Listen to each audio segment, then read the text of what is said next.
বেঈমানি করলে আবার খুশি হবেন কেন? খুশি হবেন এই জন্য যে আলহামদুলিল্লাহ একটা জায়গায় ছিলাম এতদিন, আল্লাহ আমাকে জায়গাটা চিনিয়ে দিস।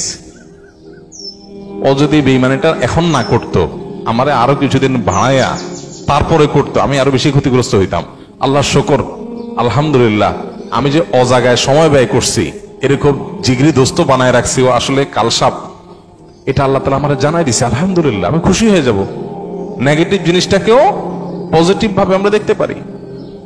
যত হতাশা আছে, এই হতাশা দূর বেশিরভাগ ক্ষেত্রে হয়ে যাবে শুধু মেন্টালিটি পরিবর্তন করলে। আল্লাহ আমাদেরকে সেই তৌফিক দান করুন। আমাদের কিচ্ছু নাই, ঘরে অল্প স্বল্প আছে, আমরা যার আছে তার সাথে তুলনা করবো না। আমার যা আছে তা নিয়ে অনেক হ্যাপি, আলহামদুলিল্লাহ।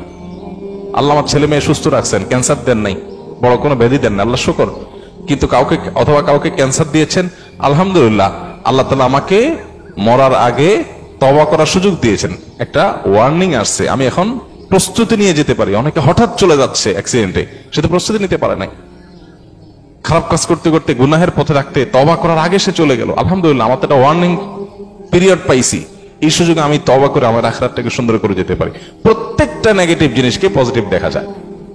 বিশেষ করে আজকালকার যে হতাশা, এগুলো বেশিরভাগই হলো আমাদের অনেক খাই স্বভাবের কারণে।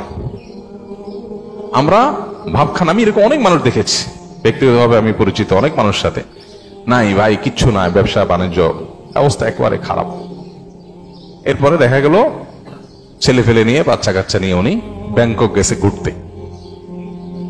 ভাই ব্যাংকক গেছেন ঘুরতে, আপনার না খুব অসুবিধা?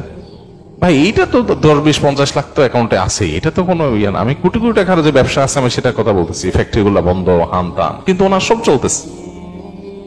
মানুষের চাহিদা যত বাড়ে সে তত দুঃখী হয়, চাহিদা যত কমে সে তত সুখী হয়।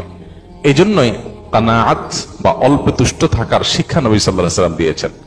মুসলমান কখনো খাই স্বভাবের হবে না। যত বেশি খাই স্বভাব হবে, যত বেশি অন্যের কাছে আশা থাকবে, তত বেশি আপনি দুঃখী হবেন। এই জন্য এই জিনিসটা ছাড়তে হবে। কারোর কাছে আশা খুব বেশি করা যাবে না এবং অন্যের সাথে কম্পেয়ার করা যাবে না। বিশেষ করে অন্য আমার চাইতে ভালো থাকলে ওটার ব্যাপারে কম্পেয়ার করা যাবে না।